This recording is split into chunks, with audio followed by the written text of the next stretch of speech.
Mee jalqaba irratti maqaa keessanii fi waraana bilisummaa Oromoo keessatti ammoo taaligaa yookaan gahee hojii keessanii dhaggeeffattoota keenyaan wal baraati gara marii keenyaatti seenna. Hayyee maqaan kiyya Booree Lammiinaan jedhanii Mukaaba Shaggaritti ittaana ajajaa waraana bilisummaa Oromoo zoonii kanaati.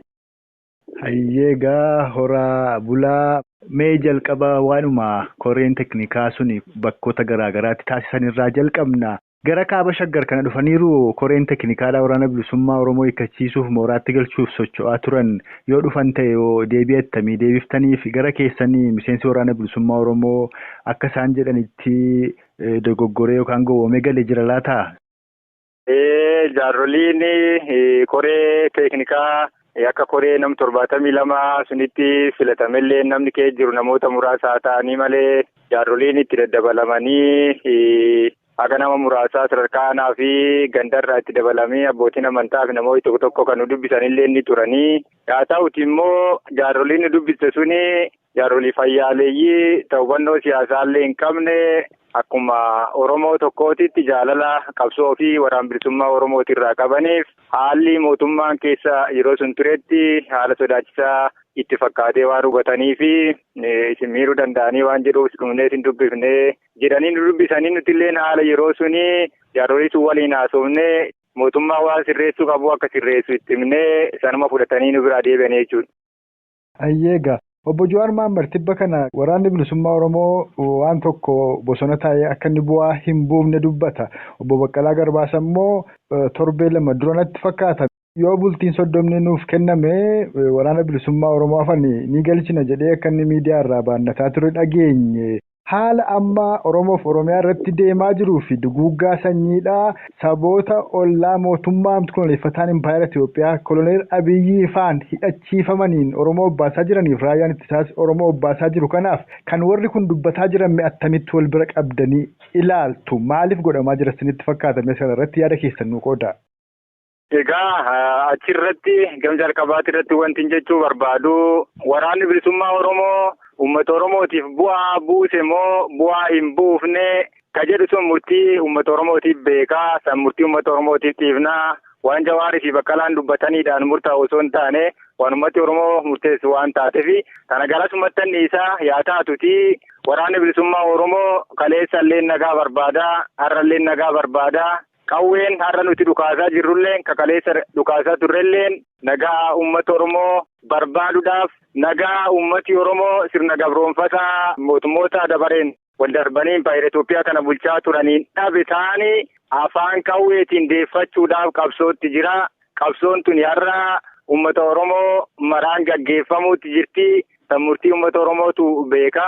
Haa ta'uuti akeekni darrii qabatanii deemanii. Dhaaba tokko jiraachisuudhaaf dhaaba biraa balleessu waan jedhu ammasuma OPDO sun qabataniiti waan deeman nutti fakkaata. Fakkeenyatti yoon kaase OPDO'n jiraachuudhaaf abaaboo balleessuun akka dirqamaatitti waan fudhataniif jalqaba waraana bilisummaa Oromoo bittinsu waraana bilisummaa Oromoo facaasu waraana bilisummaa Oromoo erga facaafneen booda ummati Oromoo hiree waraana bilisummaa Oromoo waliin qabsoo isaa finiinsee bilisummaaf walabummaa kaleessa wareegama irratti kafalaa ture ta'an irra duuba deebi'ee nu jala hiriiruu danda'a.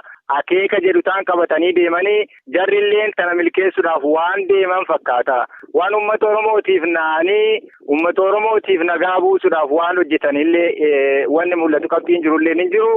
Wanni gochaa isaanii kaleessa raawwatan irraallee hubanne waanuma nama jedhe kana waraana bilisummaa Oromoo bittinsuudha. Waraana bilisummaa Oromoo galee fi kan gadaafe akka waan gargar ta'etti haasa'anii egaa uummata jibbisiisu waraanichi akka faca'u gochuu dhaadannooleen garaagaraa dhaga'amaatii ture. Egaa qaamni sun sila qaama walabaa ta'ee uummata Oromootiif kan yaadu taatee gam mootummaatillee gam waraana bilisummaa Oromootillee waan hubatee nagaa waaraan akka bu'u irratti hojjetaa jarri garuu kan hojjetanii waraana bilisummaa Oromoo diiguu malee waraana bilisummaa Oromootii fi mootummaa Itoophiyaa kan walitti araarsinee waliif finnee waliin hojjisiifna wanni jedhu keessaanii waan hin turre bakkeetti isaanii waraana bilisummaa Oromoo diiganii boodarraa dhaaba adda bilisummaa Oromoo diiguu akka ta'etti hubannaa jechuun. Tole egaa ulfaadha. Egaa waan marii araaraa kun kan inni jalqabaa Asmaraa Eertiraatti erga dhaabni Afeerraa sana fudhatee immoo gara biyyaatti deebi'e boodas immoo tuttuqaan adda bilisummaa Oromoo irratti miseensota irratti akkuma waliigalaatti uummata Oromoo irratti jalqabee amma immoo daranuu jabaateeti kan inni itti fufee jiru.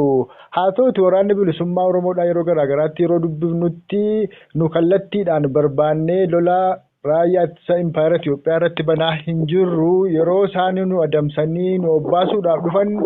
Ofirraatii faccisuudhaaf kan ofirraatii deebisaa jirru maleessaa barbaannee lola irratti banaan jirrudha. Haa ta'uti warri kun diinummaan isaanii beekame haraarri kunis haraara qajeelaa fi haqaa akka hin taane yeroo garaagaraatti hooggantoonni fi miseensonni waraana bilisummaa Oromoodhaa dubbataa jiru. Haga yoomiitti kan isin ofirraa facciftan moo amma tarkaanfattanii gara aleeluutti deemaa jirtu? Egaa qabsoon uummata Oromoo kaleessumarraa kaasee akeekaa fi kaayyoo adda bilisummaa Oromoo ganama qabatee manaa baheetaan galmaan ga'uudha. Fedhiin uummata Oromoo yeroo garaagaraatillee ibsachaa ture. Uummati Oromootillee nu bira dhaabbatee sadarkaa itti nu waliin loluutti sadarkaa itti waraana mootummaa kana diina ta'uu isaa hubatee nu waliin waraanutti socho'aatii ture. Ammallee socho'uutti jira. Yaa taatuti sochiin waraana bilisummaa Oromoo yoomillee akeekaaf kaayyoo kaleessa ummati Oromoo irratti wareegameef ummati Oromoo irratti qabeenyaa fi mana isaa irraa buqqaafamee dachii abbaa isaa irratti salphateef ta'an ummati Oromoo abbaa biyyummaa isaa deebisee gonfatutti waraanni bilisummaa Oromoo qabsoo isaa itti fufaa yaa ta'uti ammoo waraana bilisummaa Oromoo illee naa taatuti hogganoonni adda bilisummaa Oromoo nagaa jaalachuu isaanii kan agarsiisanii kaleessa gaafa akkumatu jirte asmaraadhaa galan kallattiin Finfinnee afaan diinaa keettaanii nagaa barbaaduu isaanii warratti illee agarsiisanii jiru. Waraanni bilisummaa Oromootillee waanuma kana qajeelfamaa fi dirqama hogganoonni adda bilisummaa Oromoodhaan nutti dabarsaniin nutilleen poolisii haa ta'u kora bittinsaa haa ta'u itti dhiyaannee waliin teenyee waliin nyaannee jaarroliin biyyaa jaarroliin gandaa walitti nuu qalanii nu eebbisanii kaleessa diinaa walitti isin naqee isin ilmaan tokko abbaa tokko waliin waraaninaa jedhanii waraanni bilisummaa Oromoo illeen akkuma adda bilisummaa Oromoo yookaan hogganoonni adda bilisummaa Oromoodhaa qabsoon karaa nagaa uummata Oromootiif furmaata jalqabaati jedhe san gochaadhaan qabatamaan itti agarsiisuu yaallee jirraa. Garuu wanni taatee mootummaan Itoophiyaadhaa nagaan akka hin buune afaan qawwee qabutti amanee uummata kalleen ukkaamsee kagariin hidhee kagariilleen ajjeesee waraan kalleen afaan qawweetiin ukkaamsuu akka filannootti fudhatee jalqaba tarkaanfii fudhate caasuma isaati irratti caasaalee aanaa dhimma nageenyaa bulchiinsa aanaa caasaalee poolisii guyyaa sun walitti dhufnee waliin haasofne hunda hojiirra ari'ee. Kun immoo yoomiyyuu mootummaan kun fakkeessiidhaaf uummata kana sobuudhaaf nagaa yaafaarsuu malee nagaatti akka hin amanne guutummaa guututti nuti waan mirkaneeffanne qabna. Yaa ta'uti waraanni bilisummaa Oromoo haga bilisummaa fi walabummaan uummata Oromoo mirkanaa'utti qabsoo amma eegaleerraa akka hin dhaabbanne jala murree waan uummata keenyatti himnuudha. Uummati keenyalleen waan kana beekee jira, jira isaanii hubatee jira, qabsoo isaa jala hiriiree. Haga bilisummaa fi walabummaa isaatiitti falmachuudhaaf qophiidha jechuudha. Tole egaa horii bulee amma kan itti kaafte tokko caasaadhuma mootummaadha. Poolisa keessa ta'uu bulchitoota yeroo sana waraana bilisummaa Oromoon walitti dhufanii haasa'an qaamummaan mootummaa kun qorannoodhaan akkasumas hojiirraati kaaseedha kan itti dubbatte. Mee erga kana kaaftee waan tokkoon kaasuu barbaada. Innis maali? Dooktar Alamuu Simee kan jedhamu itti gaafatamaan waajjira ODP'dha. Waraanni bilisummaa Oromoo boonii karaa kaaba shaggarri karaa salaalee kana hoggana poolisii nu jalaa ajjeesee bulchaa nu jalaa ajjeesee caasaa mootummaa diigee jedheetu waan akkasii himataa ture. Ajjechaa yeroo sana raawwate isaan jedhan kun ofuma isaaniin kan isaan raawwatanii waraana bilisummaa Oromootti qabatanidha moo warra badii qaban warra uummata dararan irratti waraanni bilisummaa Oromoo boon tarkaanfii fudhateeti waan sun tureera. Kana uummati Oromoo illee ni beekaa isaan illee ni beekanii garuu wanni baay'ee nu gaddisiisu mootummaan Itoophiyaa kun yoomiyyuu uummati kun akka waan waa beekutti akka hubataatitti ilaalanii shiroo fi dalaganiin kaleessallee mataa waraana bilisummaa Oromoo fi adda bilisummaa Oromoo tureessanii sadarkaa shororkeessaa ittiin jechuurra ga'anii har'alleen uummata Oromootii fi waraana bilisummaa Oromoo akka galaanaaf qurxummii wal keessa jiraatu kana gargar baasuudhaaf shirri isaan hin tatin hin jiru gochaalee badaa yookaan sukkanneessaa uummati hin feene uummata keessa raawwatanii waraana bilisummaa Oromootitti dhoobuudhaan gochaalee babbadaa raawwatanii maqaa keenya xureessuudhaan wanni raawwatame bal'aa waan kana immoo uummati illee hubatee jira ni beeka yaataatuti miidiyaa fi sabquunnamtii of harkaa qabanitti fayyadamanii uummata waan kana hin hubanne ka'aatirraa fageenyarra jiru burjaajessuudhaaf waan raawwatamedha. Yaataatuti uummati naannawa kanaa waan kana ni beeka gochaaleen akkasii waraanni bilisummaa Oromoo hoggansa isaaniitti irratti illee raawwatan jiru walitti dhufeenyaan hojjechaatii turre har'alleen akkasumas jirra har'umaan kalleen wanni raawwatamaa jiru waanuma kaleessaa ka'anii kanaaf jarri akkuma kaleessa mootummaan warri TPLFidha raawwachaa turan kaan ummati kun akka hin dubbanne gochaalee garaagaraatiin ukkaamsu turii garaagaraa namatti dibuudhaan of qulqulleessu tooftaa jedhu qabatanii waan deemaniif waan akkasii miidiyaa abbaanii haasa'anii gama waraana bilisummaa Oromootiin fedhii nama ajjeesu fedhii dhiiga dhangalaasu hin qabnu nagaatti amannaa akkuma dura siin jedhe wanni nuti qawwee dhukaafnuuf yoo jiraate nagaa uummata kanaaf buusuu qofaaf akka ta'e waraanni bilisummaa Oromoo ittillee amanee tarkaanfata kanaaf gochaan akkasii waanuma shiraaf dalagameedha malee hin jiru jechuudha. Baay'ee ulfaadhaa guyyaanuma 2-3 kana keessa kan obbo Jawaar Mohaammed dubbatanii bakka garaagaraatti miseensonni waraana bilisummaa Oromoo boodhaa waamicha abbootii gadaa fudhatanii osoo isaan galaa jiranii karaatti dhukaasatti bananii kan ajjeefamantu jira. Jaaroliimtu immoo araaraa sun warri bobba'anii turan kan reebamantu jira kan butaman faatu jira jedhee bifanni ittiin dubbataa turetu jira. Mee isin guyyaa sana gaafa maanguddoonni gara keessan dhufanii bifa ukkaamsuutiin bifa miidhuutiin yookaan bifa doorsisuun simattammoo akka jaarsa Oromootti kabajaan teessiftanii marisiiftan dubbii Jawaar Mohaammed akkasittiin dubbate kana oomee hiikaa akkamiis ni qaba.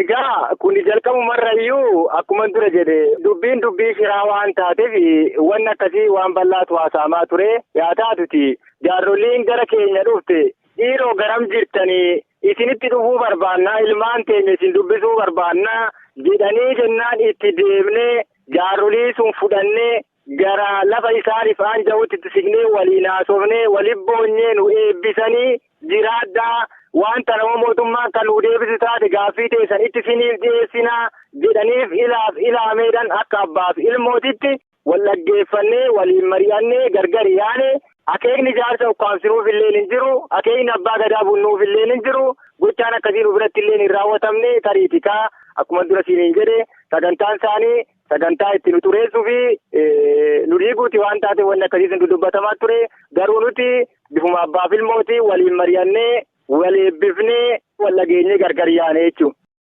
Hayyeegaa horaa bulaa jaaroliin gama kaaba shaggar kana dhufan egaa akkasiin eebbisan akka waliin dubbattanii bifa gaariin adda baatanidha. Kan biraan ammoo jaaroliin kun yeroo dhufanitti orruma qaama mootummaa yookaan caasaa mootummaa koloneel Abiy kana keessa jiran poolisoota haa ta'u kana walitti isin fidanii qalanii waliin akka isin dubbisanii turanidha jalqabarra jechuudha egaa dhiyeenyaa kana osoo hin taane. Haa ta'uti warri amma mootummaa koloneel Abiy kana keessa jiran warra impaayera Itoophiyaa jiraachisuu fi qabsootti jirudha. Warri immoo waraana bilisummaa Oromoo keessa jirtan akkasumas deeggartoonnii fi uummatni Oromoo bal'aan immoo warra Oromoo bilisoomsuu Oromiyaa walaba baasuu mootummaa birmaduu Oromoof Oromiyaa dhaabuuf qabsaa'aa jirudha. Walumaa galatti dhiyeenya kana lolli guddaan banamee jiru kan Oromoo fi impaayera Itoophiyaati jedhama. Meegaa namni dhiiga Oromoo qabu kan waraana raayyaa ittisaa ta'u poolisa koloneel Abiy ta'ee jiru fira Oromooti jechuu dandeenya yookaan waraana bilisummaa Oromoo oboon obboleessa jechuu dandeenya akeeka isaan qabsaa'aa jiraniif akka qabsaa'aa tokkotti mee sagalaaf hiikattamii laattu. Egaa wanni guddaan kaleessallee ilaalchi dogongoraa asirratti ka'aa ture lolli amma waraana bilisummaa Oromootii fi waraana raayyaa koloneel Abiyyiin hoogganamu gidduutti ta'aa jiru kun lola Oromoo gidduutti jedhanii qabsoo uummata Oromoo gara dabarsuudhaaf wanni ta'aa ture ni jira. Yaa taatuti addi bilisummaa Oromoo qabsoo eegale 1973 gaafa addi bilisummaa Oromoo qabsoo eegalu OPDO'n hin hundoofne iyyuu hundeeffamuudhaaf hin yaadamne gaaf suni